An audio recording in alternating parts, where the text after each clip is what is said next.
I'm not gonna lie, I feel a little bit cringy about these attempts to attract the younger voters.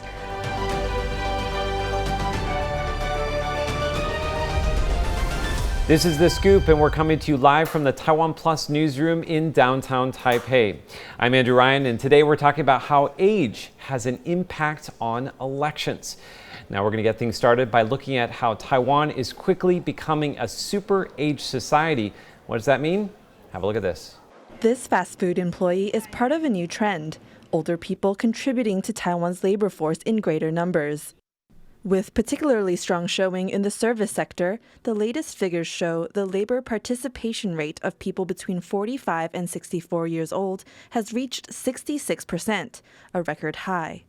With advancements in tech, several positions have become less physically demanding, which means a person's physical decline is less of an issue. According to some government surveys, a majority of the unemployed senior people, they want to have jobs. I think this is healthy for Taiwan.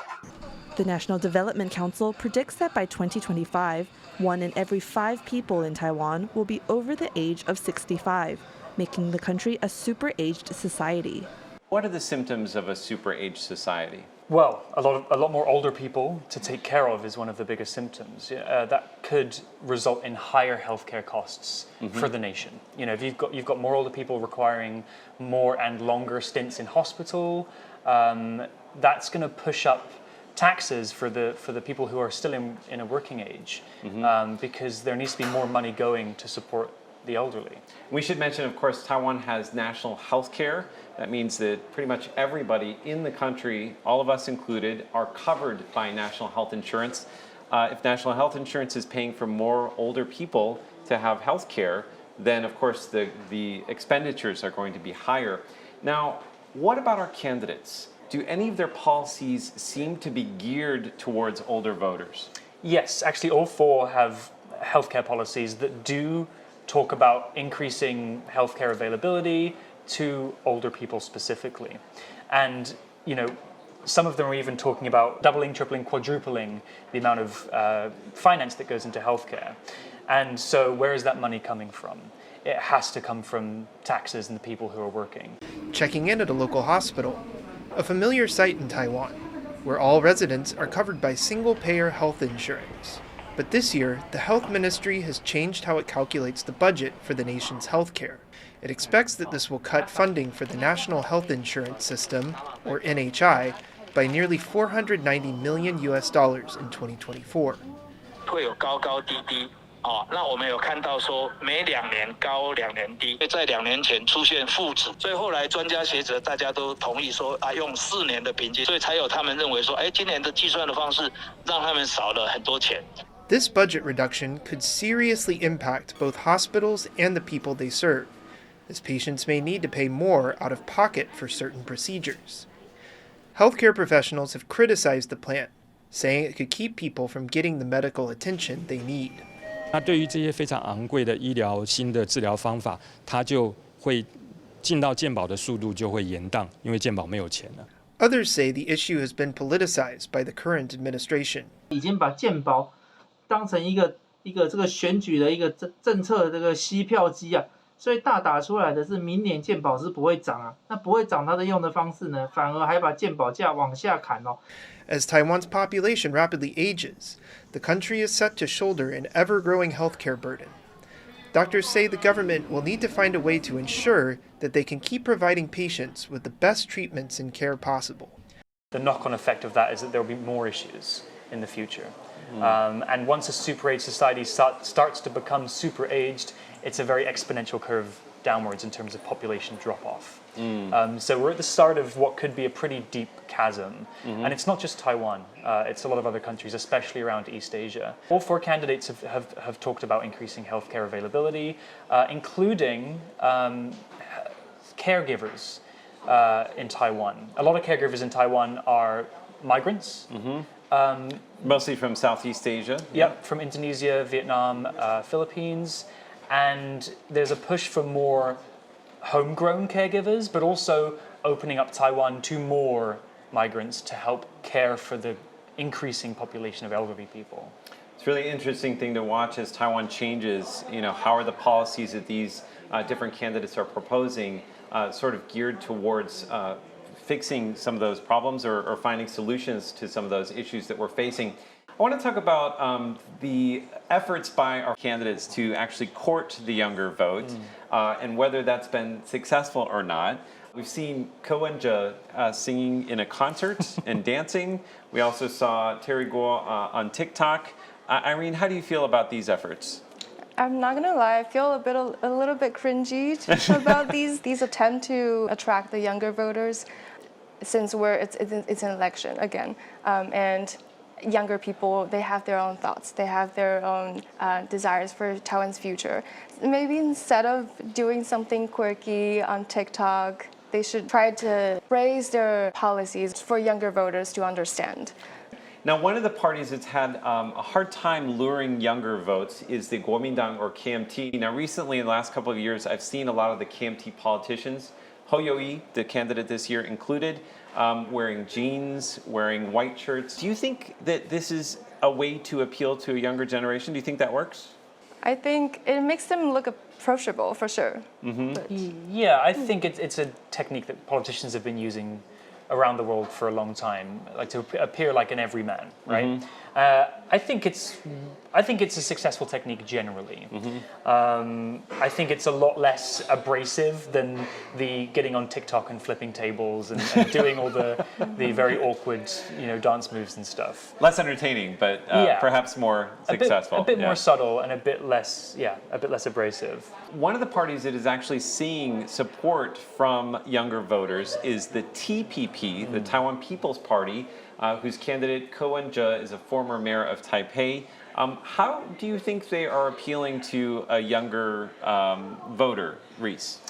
So Ko, he's kind of a bit of an alternative pick, I think, for a lot of people. And for younger people who are maybe becoming tired of the two-party system, this third option is a breath of fresh air. So I think particularly younger men in Taiwan are leaning towards Ko. He is kind of a bit more in the middle when it comes to the China issue. He's also kind of talked a bit more directly about addressing issues that young people face, including housing and the job market. Now, for college students or grad students, do you have other opportunities to interact with these candidates? So the thing is that these candidates, they do go to university campuses to give talks. One thing with young people is that we go on social media, as you know, and these videos and these comments are going on social media, such as Dcard. 人口400万的新北市都顾不好，请问您要如何说服选民，您能管理好一个国家呢？我想你的问题带刺哈。 And young people, they do care a lot about these candidates' performances in these Q&A sessions because it gives them an idea of whether the candidates take their questions and their concerns about Taiwan's politics seriously. They feel like the presidential candidates, they are perhaps thinking university students don't really know how the society works, and therefore they don't really answer the questions directly. I want to talk a little bit about the voting age before we go today. Right now, the voting age in Taiwan is 20 years of age. Now, more than 200 countries and territories around the world have the voting age set at 18. In 2022, in the last elections, the local elections at the end of last year, there was a referendum on lowering the voting age from 20 to 18. And here's what happened. A referendum to lower Taiwan's voting age to 18 has failed. The country's Central Election Committee made the result official on Friday. The referendum was held last weekend along with nationwide local elections. It received well over 5.5 million yes votes, beating the no votes by more than 600,000. But law requires the total number of votes to be at least half of all eligible voters. Vote missed that mark by about 4 million votes, and so failed to pass. The voting age in Taiwan remains at 20. Conventional wisdom would tell me that young people all would support this. Is that true? There is a polarization in this topic. There are people, the young people, who think 18 is too young because you're a high school student and maybe you're busy preparing your university entrance exam and you're studying all the time that you don't have time to watch the news. Your votes wouldn't be meaningful in that sense. But then there's other part of people who think we need younger voters to engage in the politics. I want you, before we leave, I want to ask you if you can guess the candidates' ages. How old do you think the 4 candidates are here in Taiwan? Who do you think is the oldest and who do you think is the youngest? We should know this. I would probably say that amongst the 4, Terry appears to be the oldest. The other 3, I'd say maybe it goes then Ho is second oldest. Probably Ke and Lai are about the same age, I would guess. What do you think, Irene? As far as I know Ke is in his 60s. Yep. And Terry, I would say 70 something, and Ho maybe also 60. I'm guessing by appearance right now. So it's interesting. So voter perception of the candidates can possibly also play a role in whether you would vote for somebody or not. So Terry Guo is indeed the oldest. He's 73. Then is Ho Yo-yi from the KMT. He is 66. And then the other 2 candidates are both 64, and they're only 2 months apart from each other, exactly 2 months apart. So they're very all close. 60 plus, which I think is also quite interesting. All 60 plus.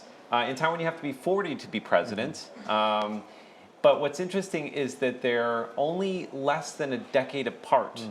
So they're really not that much apart in age. I think that we have a bigger age difference between the 3 of us. Giving away too much here. At any rate, so I think it's interesting to talk about the candidates' ages as well. I know that all 4 of them are younger than the 2 presumptive candidates right now in the United States. Yes. Joe Biden and Donald Trump. They're both older than 73.